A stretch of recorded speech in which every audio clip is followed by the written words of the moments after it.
Okay, greetings everyone. Thank you for coming to our day 4 of celebrating Customer Service Week.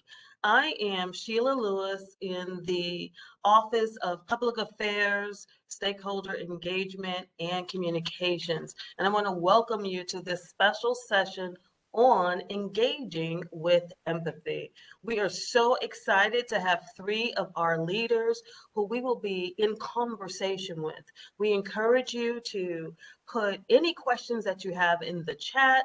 My colleague Christy, who's responsible for media relations, is going to be monitoring the chat so that we can also answer your questions that you have of any one of us or all of us, or any comments or value that you want to add to the conversation. We look forward to the entire opportunity to share across different departments. And we thank Cheryl Robinson for giving us this opportunity to really uplift some of our leaders that we don't normally hear from about a topic that's very important: engaging with empathy. So I want to start off with the definition. The Center for Creative Leadership is a really wonderful organization that always talks about and provides resources and tools around leadership, best practices. They do a bunch of studies, and their definition is having the ability to understand the needs of others and being aware of their feelings and their thoughts. And so that sounds pretty simple, right? I mean, like, we're all in different relationships personally and professionally, being aware of people's feelings and thoughts. But do we really consider that or think about that in the workplace, in the workforce, when we're dealing with each other, when we're dealing with our residents, when we're dealing with voucher holders, when we're dealing with any of our stakeholders? And their studies have shown that leaders who engage with empathy are more positively viewed from a performance standpoint, both from their supervisors and the staff that report to them. So this is really important, but not talked about a lot. So I'm glad that we're uplifting it.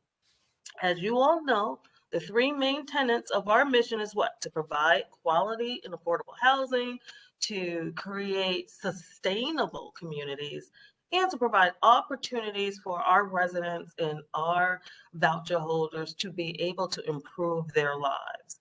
And we have today representatives from people who touch in some of all of those areas.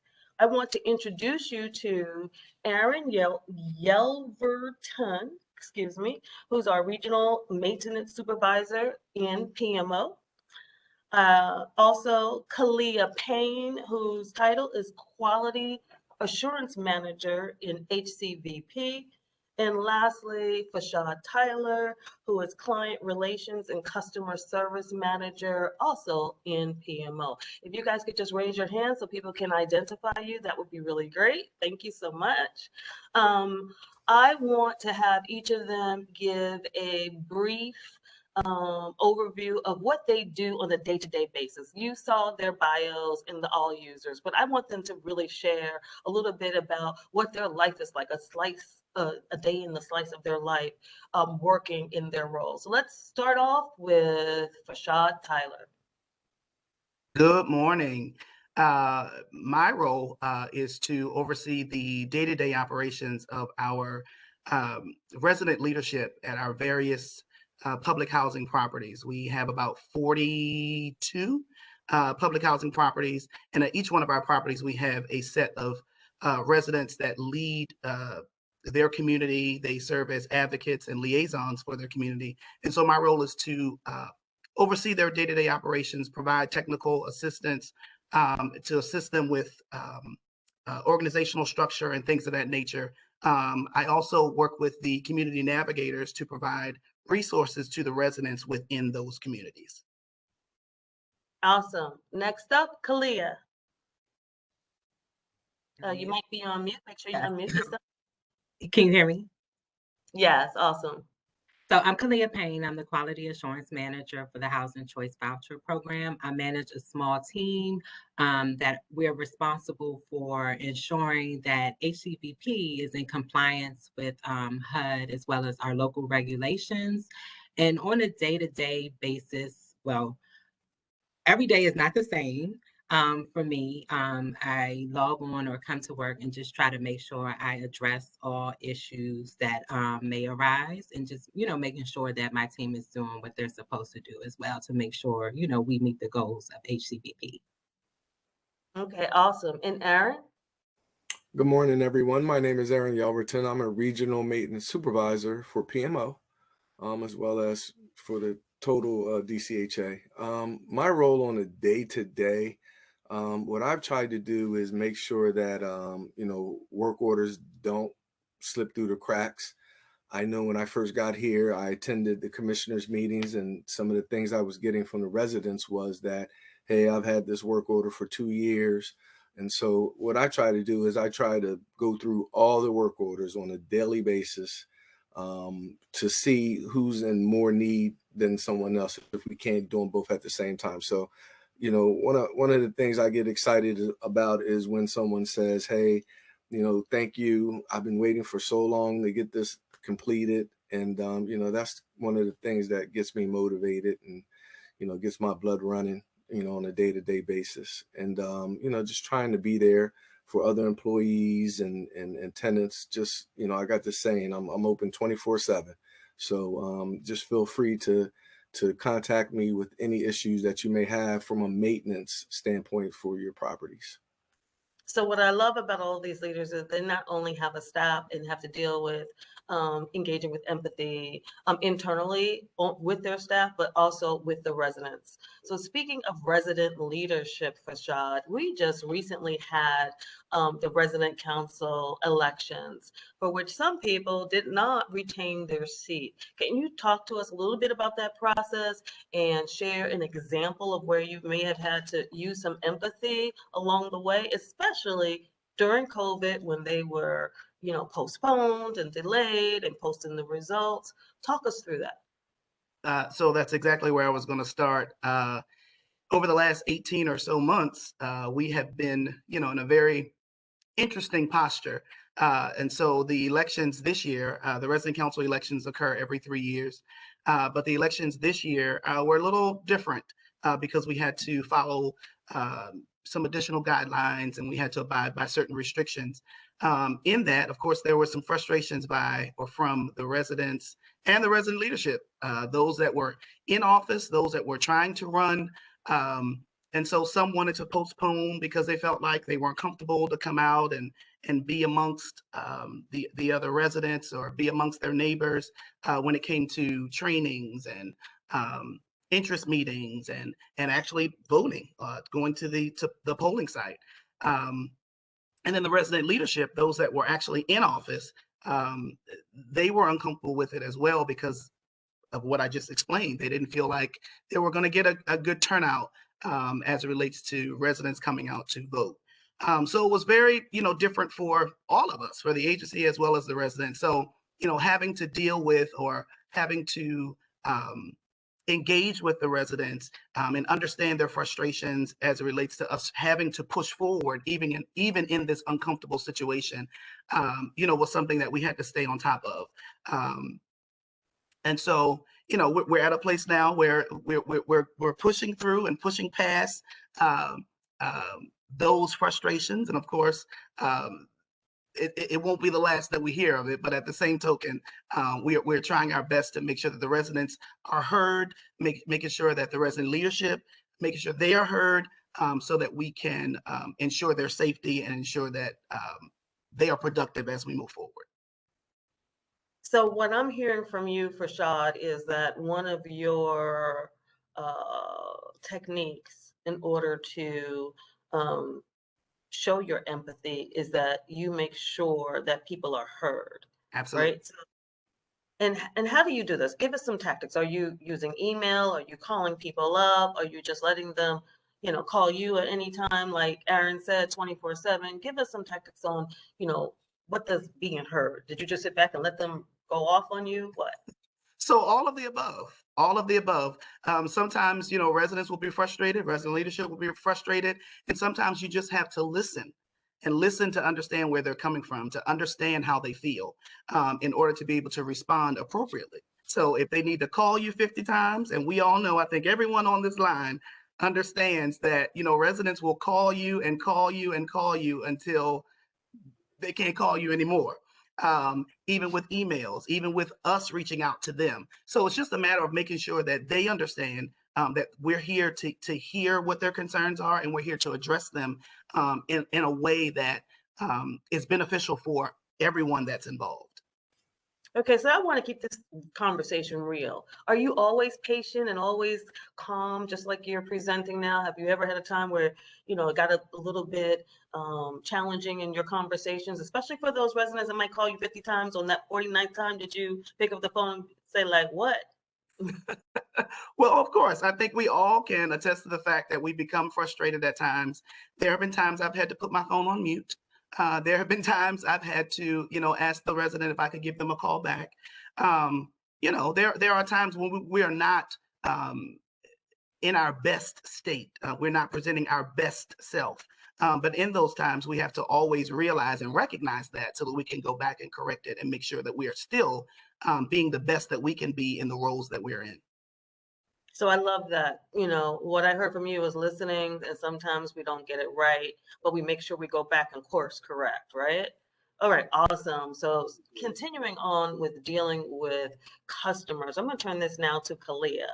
Kalia, can you share with us about a time where you may have had to deal with a customer that may not necessarily have been your initial responsibility, but you had to follow through and follow up?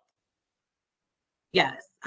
So dealing with the customer over the phone, she was calling the call center, and she was very irate and taking out her frustrations on, each staff member that she possibly was transferred to. So I did receive a request to see if I can reach out to her to try to resolve her issue. And of course, when I did reach out to her, she was very irate. I just had to, realize that, I wasn't going to take it personal, and just, be empathetic to her situation and understand that she was just trying to get some answers or clarification on a process. So I was able to, listen to her, let her calm down a minute, and then directly answer the questions that she had, and just even gave her additional information. I believe it was about the relocation process, just explaining to her the process from beginning to end, and then connecting her with the right employee that can, get the voucher issuance and get that process started. Okay, awesome. So did you have to collaborate with other people in other departments? I heard you mention the call center. Yes, I did have to collaborate with the voucher issuance department, as well as her assigned housing specialist, just to make sure that, she's going through the process and everything was being addressed in a timely manner. Okay. And you have a longer background in doing what you're doing. You're certified, you've been in affordable housing. Talk to us a Correct. little bit more about how you, I always say, begin with the end in mind. Be over there with that other person. What is it that they really need? And tell us how some of your previous experience, because you're relatively new with the agency, how some of your previous experience helps you understand the whole world of being in affordable housing. Right. So just understanding how the process works from beginning to end, and being able to explain that process. A lot of the customers that I do encounter or have encountered, they just need an explanation of how something works, or make sure that they're doing the right steps to, reach whatever the resolution is that they're seeking. And then also just trying to explain those steps in terms that they understand. Um, Gotcha. yeah, just making sure that they understand, and then, also following up to make sure that they did exactly what they were supposed to do, as well. Because it's not always us, right? Sometimes it really is the customer, right? Correct. Sometimes they do their part and we can't move along to our part. I really like the way you said explaining in terms that they understand. In communications, we often have one message. I call it hub and spoke. We have one message that has to go out to 5 different types of stakeholders. So how I present the message to the office of the executive director, or to the council, or to our advocate community, or to our internal customers, or our external customers, our voucher holders and our residents, will be different. How we message it will be different, but the concept is the same. So it's very important to be able to explain in terms that they can understand. Yes, ma'am. Again, that's being over there with them, beginning with the end in mind, understanding where they are. Okay, awesome. Thank you so much. We're going to go over to the next hot spot, Mr. Aaron, because work orders, PMO, you get it all. You get it all. Talk to us about some of the challenges that you have, since you get information at all hours of the night. You said you're available 24/7. Talk to us. Well, interestingly enough, my phone was ringing, 3, 4 o'clock this morning. And so again, I just try to make sure that the people that we're engaging with that are calling the agency always have someone that they can speak to. That's been a goal of mine. We've all been on the line trying to get through to customer service, and you're there for, 20 minutes, 30 minutes. And I've been frustrated with that in my own life. So my goal is to always try to make sure that someone, either in our agency or as well as in the public, has someone to talk to within DCHA when it comes to the maintenance of their unit. And so again, I just try my best to be available. So when you say you get calls at 3 or 4 o'clock in the morning, give us a real picture of that. What does that look like? How do you remember to call everybody back? I know I call a lot of people internally and their voicemail is full. So if you're getting calls at 3 or 4 in the morning, I can imagine that volume reach your max pretty quickly. How do you manage that process to make sure nobody drops through the cracks? Well, interestingly enough, a lot of the employees don't understand how much DCHA has invested in technology. So whether we're having to take a live call or, we get text messages from vendors, trying to do the work for the agency. So you're never in a situation where you don't have that communication bridge to a vendor or to a resident or to our customers. So I just, again, I just want to thank DCHA, because coming from a place where we were all paper to where we're having, all this technology at our disposal, it makes our job really easier. And, it makes us a little bit more efficient to be handling such a massive amount of work orders and information that we have to digest every day. So it's Technology really helps you better engage with our workforce. Can you share a little bit more? I'm sorry, workforce with for the work orders. So can you share a little bit more about a time when you've had to engage with someone who wanted an emergency work order or something that was very urgent, and it was challenging and you had to use your empathy skills? so, typically in situations like that, I usually like to share, an experience that I've had in, my own house, when something goes down in my house, whether it's in heater or refrigerator, you may be irate about not having your refrigerator, but, at 8 o'clock at night, I can understand that you're concerned that if you have to wait till the next day, that your food will go bad. So what I usually try to do is provide examples in my own life. Hey, I understand what you're going through. We're going to take care of it as soon as possible. And I say, yeah, as a matter of fact, my refrigerator went out a couple months ago and I had to go a whole weekend. So you just want to try to normalize the situation as much as possible, because a lot of our customers think that these things just happen to them. And so Mm. what you want to do is you just want to try to normalize the situation, say, hey, without saying it, without saying it, because they feel like I'm in public housing. So that's why I'm not going to get a refrigerator for a day or two. No, we all go through that. So, I try to be empathetic in that way to show them it happens to all of us. Oh, awesome, awesome. I'm going to pose a question to our participants who've chosen to join us today. If you could put your answers or your questions in the chat, that would be great.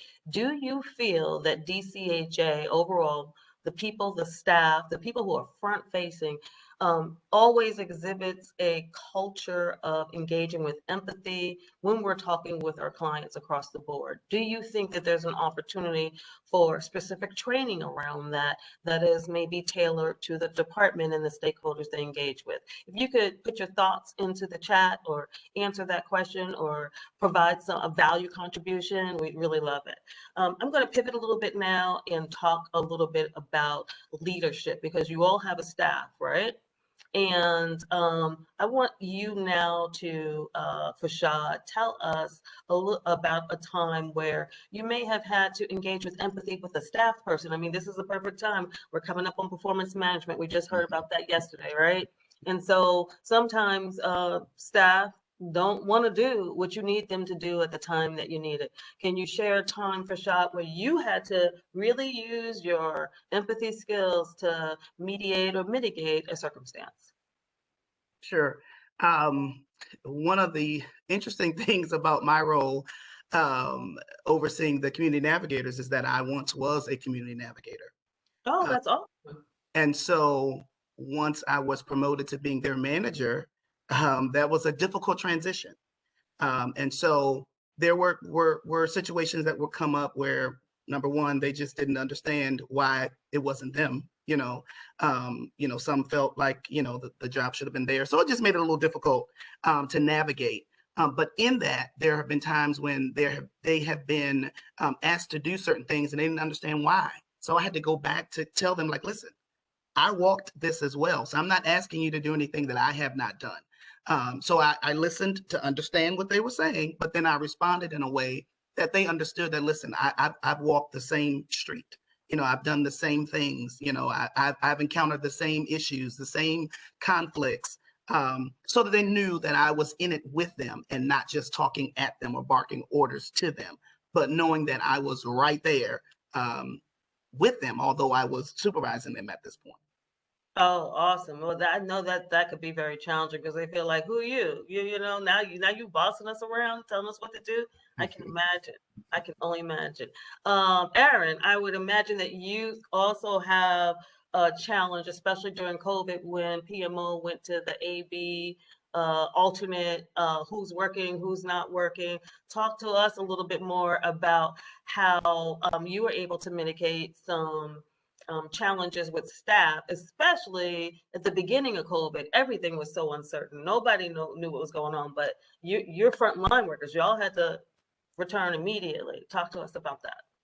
So first off, just to touch on, we really have some superheroes out there, employees who, didn't take any time off. We had employees actually wanting to volunteer not to be off during a 2-week period.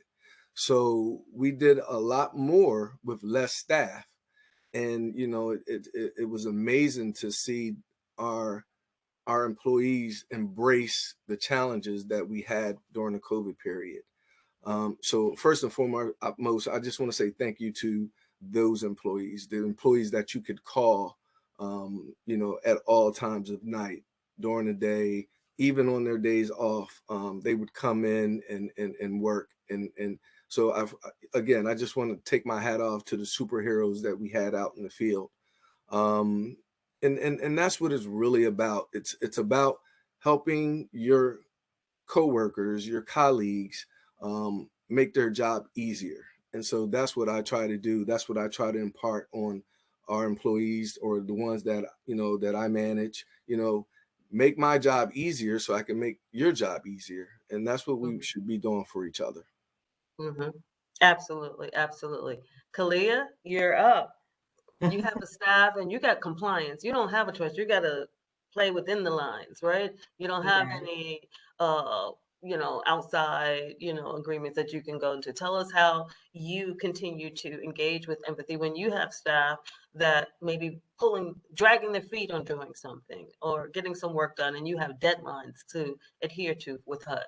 Yeah. So one experience I had, just following up through emails or just even reviewing my emails. And I noticed, I know sometimes it's email, it's electronic communication, but sometimes you can tell how a person is feeling based on their email response. So based on the email response from my staff, I actually reached out to her directly by phone just to see how she was doing, because I sensed a little bit of frustration through the email. So just reaching out to her, asked her how she was doing. It just took 5 minutes, 5 to 10 minutes, just to talk about her personally outside of work, to make sure everything, at home was going well and that she was in a good space. And to even find out if she needed to just, take the rest of the day off, just to take some time and then regroup the next day. Again, just making sure that she was okay, because I sensed a little frustration through the emails, which doesn't happen often, but if I do notice it, I will reach out to the staff. Oh, that is awesome. I agree with that. Similar to you, I joined the agency shortly before COVID lockdown. So building relationships via WebEx, is challenging. If you don't, DCHA is a reply all culture. I'm not used to that. 5,000 people now seeing, to me, that's like putting you on blast. And I'm like, well, you can, what's the story? I pick up the phone and call people and talk it through, or ask for clarity. That my word is always, I am unclear. Can you please explain? Because if you stay in the space of questioning, that's what I like to do. Stay in the space of asking questions and continuing to probe. Now, yes, hazard of profession, that's what we do in communications, but continuing to probe allows me to stay over here and be in a space of listening. It means that I want to know more. I continue to want to know more. I trade in knowledge, so I have to understand the process, right? So I need to know where the breakdown is in order for us to have a breakthrough. And in order for me to do that, I'm probably going to ask you 1,000 questions so I can understand the process. And then I can be like, oh, this is what's clogging things up. This is what's moving, not allowing us to go forward. And you're frustrated and I don't understand. So I'm frustrated. And so staying in the space of inquiry, always asking lots of questions, allows me to be able to listen to the person, understand more, so that we both can leave the situation with better clarity. So clarity is really important. I'm going to go to Christy now to see if there's any questions, or if anybody made any comments in the chat that we want to uplift about the question I asked.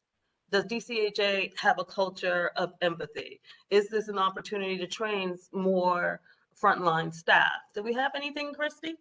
One person did say that they think that the majority of staff does really well when engaging with customers, but due to our current situation with the COVID-19 health emergency and just general stress, they wondered if there could be some training around how to deal with stress and how that would assist in providing excellent empathetic customer service. How to deal with stress. So Cheryl, now we get to give you more stuff. Yeah, they specifically asked for training. I thought that question was directed to you. I mean, that answer was directed to you. Oh no, I totally agree. So definitely take a note of that. Mm-hmm. Okay, awesome. Anything else, Christy? One was more of just a question of, I think, clarification. They wanted to ask Mr. Yelverton, what's the turnaround time for an emergency? Mr. Yelverton? So the typical turnaround for an emergency is 24 hours. And one of the things that I try to impart with our employees is we need to get there before 24 hours. I know we have 24 hours, but when we get the call and it's something that we can abate, then we need to abate it as soon as possible. Then you have situations where if an emergency goes more than 24 hours, maybe we're waiting on materials, maybe we're waiting on supplies. And I think one of the things that a lot of people, if you're not buying materials and supplies, one of the things that we're going through right now is what they call a bottleneck of supplies and materials. We can't get them. And so, at the end of the day, we just need everyone to be patient. We won't forget about you. And like I said, I monitor the work orders. So I'm always looking to see, who we can take care of. Okay, awesome. Is that it, Christy, for right now? For right now. Okay, awesome. I want to pivot a little bit for all of us. Fashad, you have the most amount of service here. As we all know, DCHA has been in a tremendous uh, transition this year from big changes in leadership, recent announcements, a new executive director. And I want to know from each of you, how does that impact you as a leader? Because it's not just engaging with empathy, right? You're leaders. So you have to take it in for yourself as well and process it. Our executive director has put a charge to all of us to be more collaborative across our different departments and to work better, dare I say, together as opposed to in different silos. Can you share a little bit from each of your perspectives, starting with Fashad, on the impact of the major transitions? We had a big leadership loss at the end of last year. Let's acknowledge that. We've had a lot of changes this year. We have a new executive director, a new leadership team, new organizational structure, and all of this has been in 9 months during COVID. And we got to go back to the office. So, starting with you, Fashad, share a little bit more about how that's impacted you and how you've been able to engage. Well, um, being a good leader or being a leader in general, you have to be able to pivot. You have to be able to do what it is that you know you're supposed to be doing, regardless of the leadership that you are working under, or regardless of the charge that is placed on you. Sometimes, people find it to be very difficult with change. It's difficult for them to accept change, rather. Um, but not all change is bad. Some change is good. More structure is even better for a thriving organization. And so, for me, the impact on me is just to push me a little harder, to give me a little more oomph, if you will, so that we can continue to climb higher and do better and do greater. Again, it's not always easy for everyone. It's not always easy for me. But when it comes to leadership, one of the things that I pride myself in is being able to work under. I'm able to follow the leader. Oh, Let's put it that that's way. awesome. I'm That's able to follow the leader. I'm able to take direction. I've worked under I've been at the agency for 12 years, so I've seen executive directors come and go. I have been under about 4 or 5 directors of my department. So, you have to be able to roll with the punches, but you have to maintain who you are and what you bring to the table, what you bring to the organization, what your gifts and talents are, because your gifts and talents continue regardless of the changes that occur. And so you have to continue to stay in your lane and stay in your place so that you can continue to excel and be the best that you can be. awesome. Awesome. What about you, Aaron? You come from another housing authority, much smaller, I would imagine, than the DC Housing Authority. And we've gone through this period of change. How do you deal with it as a Well, leader? I think Fashad brought up a good point. Having different leaders. And what I try to do is I try to gain insight from those different leaders. They may all have the same goals in mind, but they may arrive at those goals differently. Good. So what Good. I try to do is I try to gain knowledge from each one of the leaders that I've come in contact with. And again, it's just a goal of mine to try to meet as many leaders within DCHA as possible, not just in PMO. You kind of want to, reach across the aisle and say, hey, what is it that I can do for your department? And what that does is that just gives you a better understanding from the whole point of view and not just seeing it from PMO's point of view. So under the different changes, and I've only been here 2 years, and we have Director Donald. I've already learned from Director Donald, and so it's just a learning experience every day. And like I shared with you earlier, I've learned from you in this short amount of time that I've been in conversation with you. So I just appreciate that. Awesome. Well, thank you for that. Kalia, you're up. Like I said, you started like I did, so it was you've even got a month and a half on me. I literally walked in the door 2 weeks before we were gone to COVID.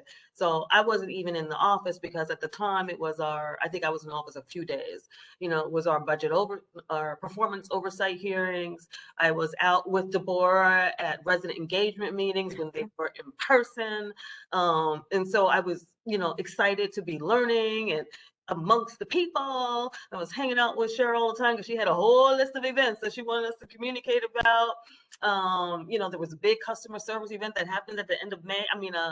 Employee event, I want to say, that she used to do that happened in May. All the stuff that we used to do, all the stuff, all the things. And boom, we had to shut down. And all these people were new to me. Like, I could barely remember people's last names. So tell us a little bit more from that perspective, how you learn to engage with empathy and how you're dealing with the transitions, because you're relatively, you just got here and then all these changes happen. Right. So exactly what you said. I just started in January and tried to just, get my foot in the door and get up and running with all of the assignments that I needed to do and just learning the agency as a whole. And then boom, here comes the pandemic. So as of today, I'm still trying my best to learn and keep up with all of the demands in HCBP. I do try to keep my team informed. We have meetings daily, well, Monday through Thursday, just about. We have a morning meeting. I try to keep them informed on anything anything major that's going on. And then I also try to gain a little insight from them or ask for their opinion on different processes or how we can improve a process. And just keeping them, they're, kind of my backbone. Most of them have been here a lot longer than me, so I do rely on them for information as well. But yeah, for me, just trying to keep up and keep it going and still remaining, positive about all of the changes that are happening and just taking it one day at a time, basically. Mm-hmm.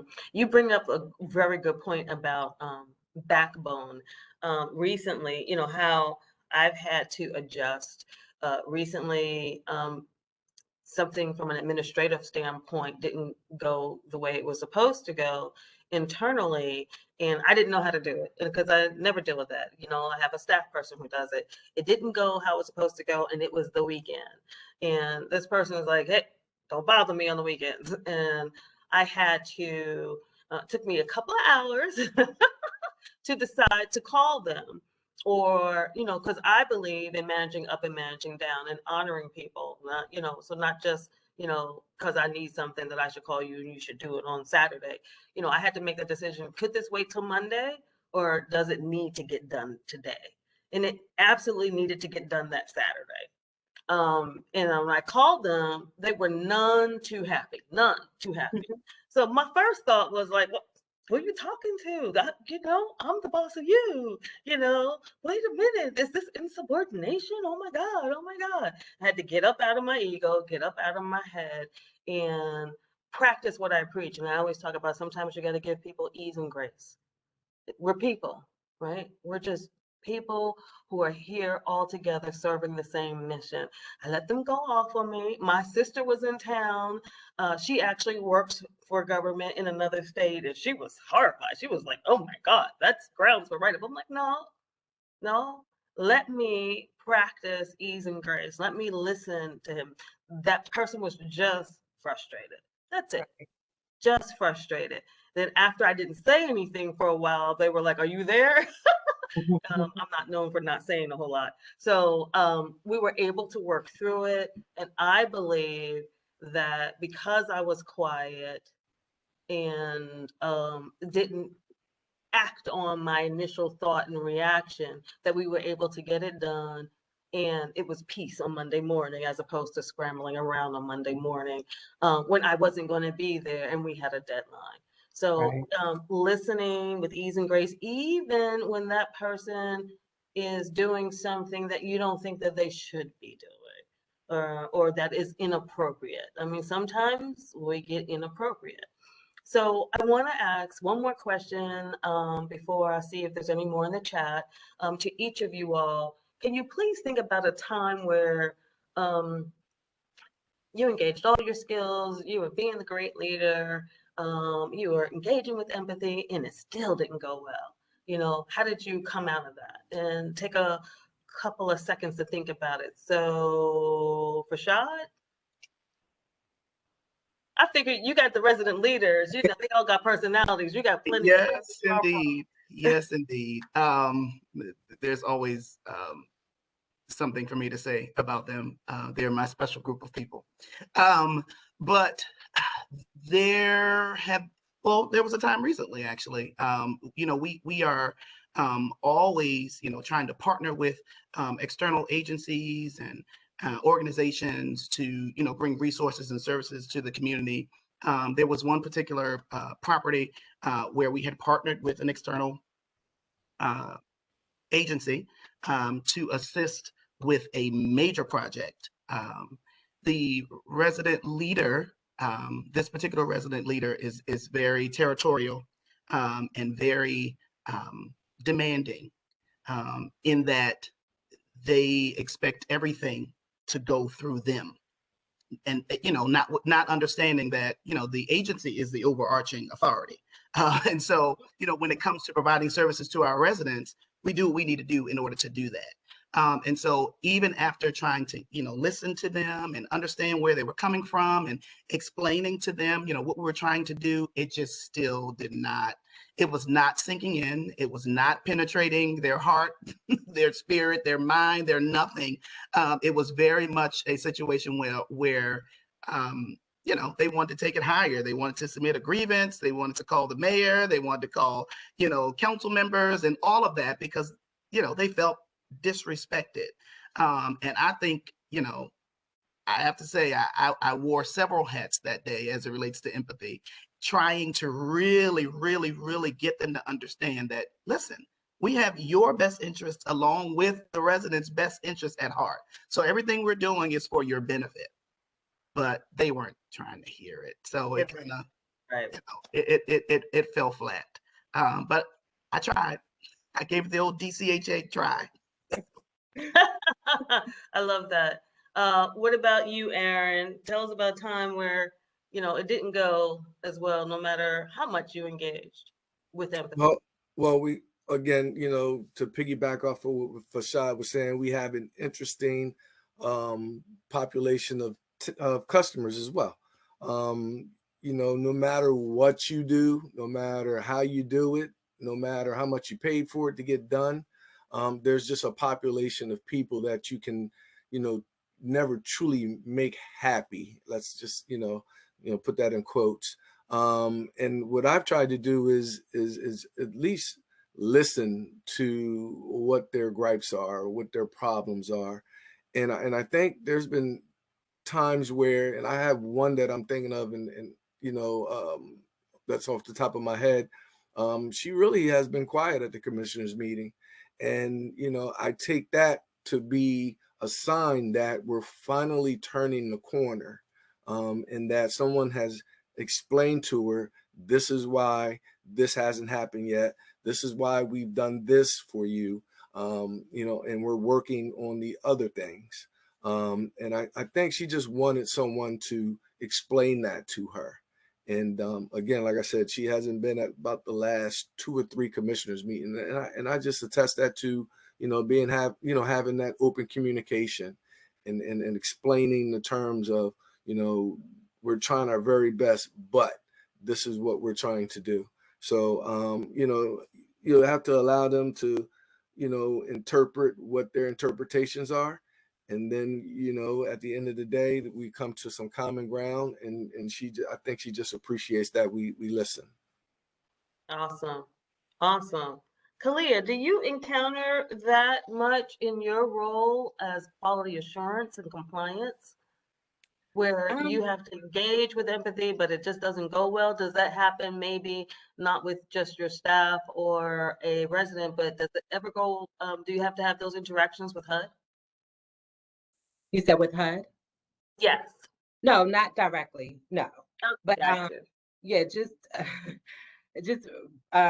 Aaron just reminded me of a conversation or a phone conversation that I was having trying to help a customer, sorry, resolve an issue. She was calling me. I answered the phone, and she was going off irate about a particular situation. And so I just let her speak. And then when she was quiet and paused, and I thought that it was, my turn to speak, I think I started with the wrong word. If I'm not mistaken, I was like, okay, well, is this what you need? And she didn't like the way that I said it.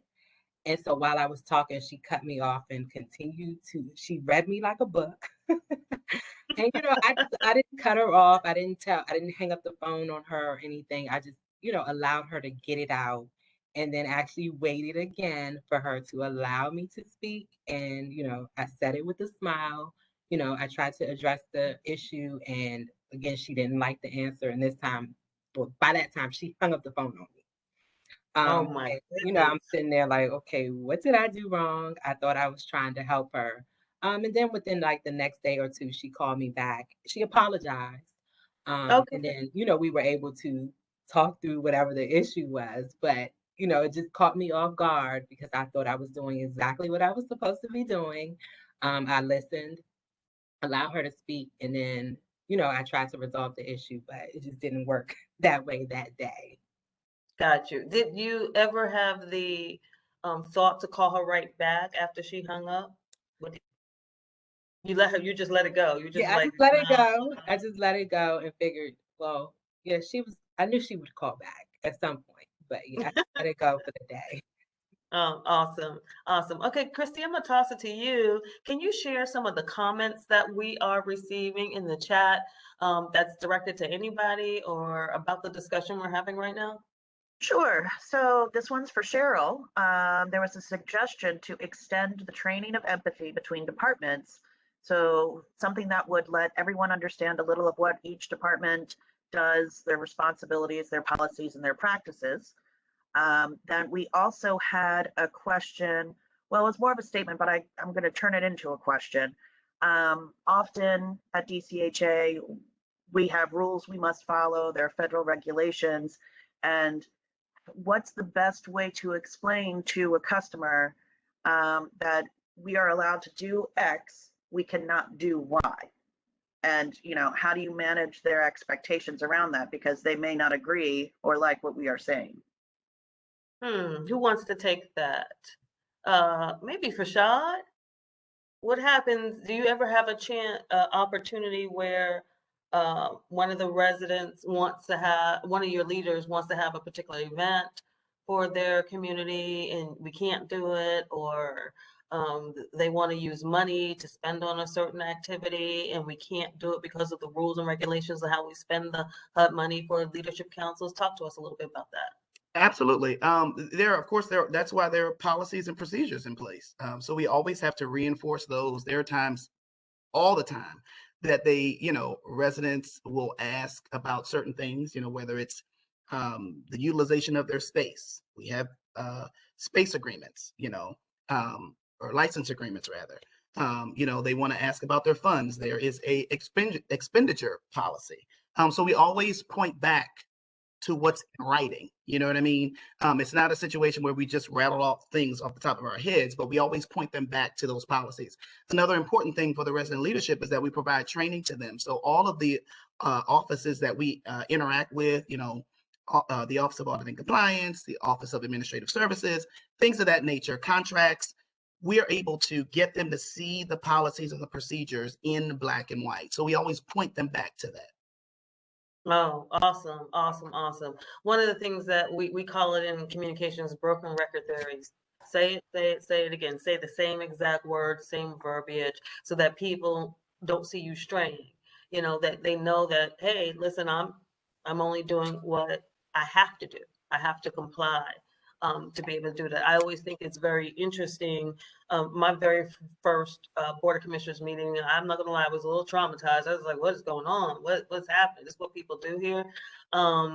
And sometimes when I see things reported in the media that I know is 100% incorrect, and even though we go back and correct it, sometimes our residents, we're the bad guy. Let's just, DCJ is the bad guy. And especially when it comes around our developments, when we have to redevelop a whole building and have to move people out of the building because it's not inhabitable.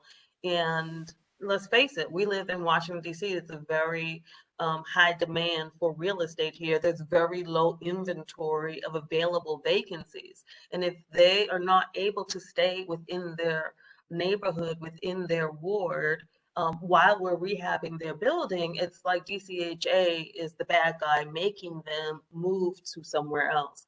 And I always kind of remind people of, well, isn't our policy to make sure we provide quality and affordable housing? And in order to do that, we have to rehabilitate this building, so they have to move to what's available. Like, we don't have anything to do with what's available. What we have to do is make sure that people are living in safe environments. So I definitely hear you on the policy. Always go back to the policy. And go ahead, yeah, go ahead, Fashad. And just to add to that, being able to explain, because sometimes even though they read it in black and white, we point them back to it, explain to them the why. Because if we don't, it's coming anyway. They're going to ask, well, why? Well, why not? So being able to explain why we have certain things in place and why we have these policies in place, that's important as well. Got it. Got it. Christy, going back to you to see what else we got going on in the chat. One person who's here said that they wanted to know how do you support a DCHA employee when you were challenged by a commissioner who has an issue with an employee? Ooh, good question. Can you ask that one more time, Christy? How do you support a DCHA employee when you are challenged by a commissioner who has an issue with that employee? Well, I can chime in just a second on that thank one, you. just to help you. So Fashad is not Thank you. responsible for the Board of Commissioners. I want to make sure we're clear. He handles the resident councils, which is different. It's a different population. Our commissioners are addressed through the OED's office. So any concerns you have regarding our Board of Commissioners should go through our OED office, just to clarify that. Thank you, Ms. Robinson. So, Ms. Robinson, I want to follow up on that question, if I may. When I first got here, Miss Van Goshery reprimanded me like the first day that I met her. I didn't even know who she was. I couldn't pronounce her name. And because I was asking her to be a little quiet because we were at the performance oversight meeting and we were sitting directly behind the former executive director, so you could see everything. And she took a phone call and just started talking, during the hearing. And she, in this particular case, she actually went to my then boss to have me reprimanded to ask her to be quiet. I don't know if that's analogous enough, but is in this particular instance, because I can talk about because it involved me, in this particular instance, to me, it sounds like, okay, you have a commissioner that is telling an employee, my former boss, to reprimand me for something that I was doing to make sure that we were communicating well. What is the policy? How do you deal with that if this was my former boss? Did I make that clear? Yeah, absolutely. I think that what we have to remember is that there are 3 resident commissioners that sit on our board. Okay, so they're almost in dual roles. So not only are they resident council folks at their properties, they're also elected to sit on our board or appointed to sit on our board. I don't know how that whole process works. But the bottom line is that, and I think our new executive director, Donald, made it very clear that we are supposed to get our marching orders from her. And any board of commissioner, I guess, interjection or engagement with us should be very, very limited, specifically around when they're giving us directives. They're really, and I think that they're doing some more coordination and training with our board of commissioners, letting them know that it's important that you leave the staff alone and focus on, the real issues, which are our policies and procedures that you are supposed to be trying to resolve for us. So I think that that's a lot of it. And you probably was baptized by fire. I think all of us have been. I've had my share of her when I first came on board too, and a few others. But it's all good, because the thing at the end of the day, it's the culture here, right? It's sort of like, okay, this is what's happening.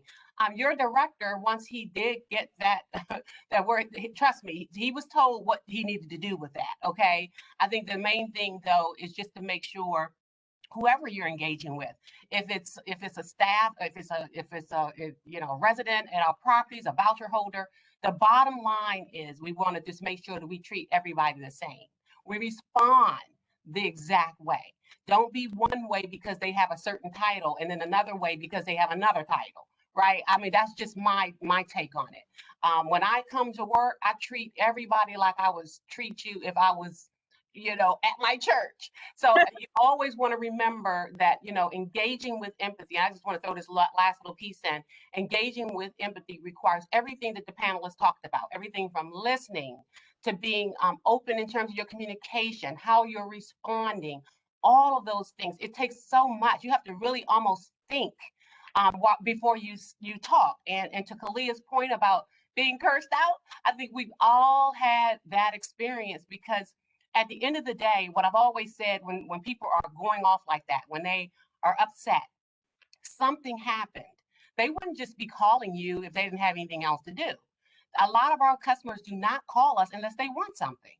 That's And so absolutely at the true. end of the day, they want something. And so we have to peel back those layers and figure out, okay, wait a minute, let me get down to exactly why you're calling, because you're going off all over here to the left, but it's something you need from me, and I'm gonna try my best to try to help you. And I think that is where we are right now. That's COVID did not discriminate. All of us are feeling the wrath of COVID, and so Right, I just think that it right. has been on a heightened level at this point. So I just want to make sure I share that last piece.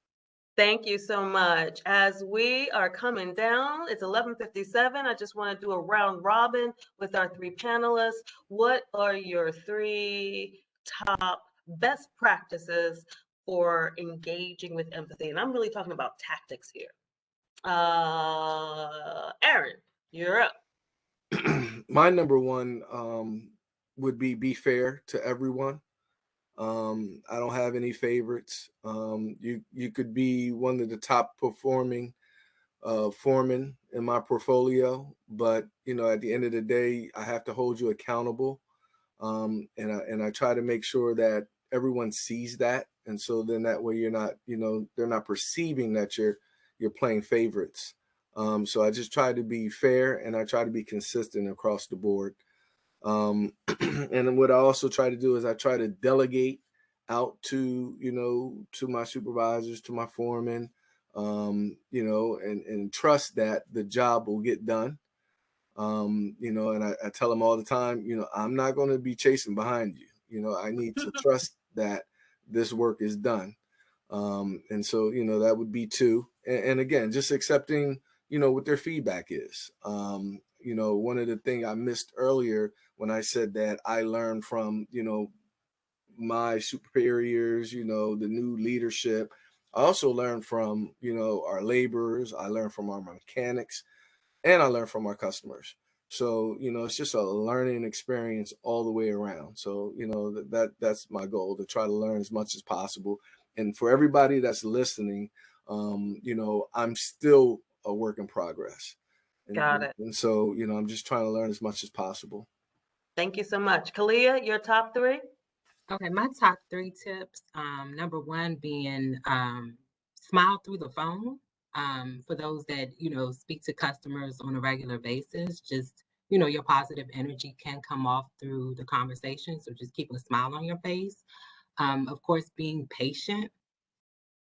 That's also a top tip. Just being patient, especially dealing with customers that have a hard time maybe communicating. And then the last one, just to follow up and follow through, or how did I say it? Follow through with your follow-up. If you say, you're going to check on something and, respond to them within 24 hours, just make sure you actually do it, and you're closing the loop on, whatever that issue was. So those are Awesome. Fashad, close us out. All right. Number one, always listen to understand. Try to understand where they're coming from, what they're saying, what, as Ms. Robinson said, get to the meat of the matter and find out what it is that they need. Regardless of, the colorful language that they may use or the approach that they may take, find out, just listen to understand what they're trying to say. The second is, I would say, put yourself in their shoes by seeing it through their eyes and hearing it through their ears, because sometimes we'll put ourselves in it and it has nothing to do with us. So try to, put yourself in their shoes so that you can assist them in a better way. And lastly, I would just say encouragement, just encourage by staying positive. Awesome. Well, I would like to thank our three panelists for taking the time to make sure that we had a robust and engaging conversation about engaging with empathy at DCHA, the things that we can learn from one another, as well as learn from what we're doing and to become better. Thank you, Cheryl, for giving us this opportunity. And with that said, we are out. Thank you. Bye. Thank you.